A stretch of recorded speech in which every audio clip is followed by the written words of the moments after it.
मचाई। लाल चुनरिया लूट ली हल दिलवा,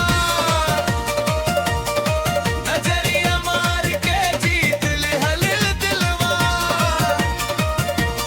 दुनिया झूमे बिजली चमके पूरा मेला बोले बाहरे दिलवा। दुनिया झूमे बिजली चमके पूरा मेला बोले बाहरे दिलवा।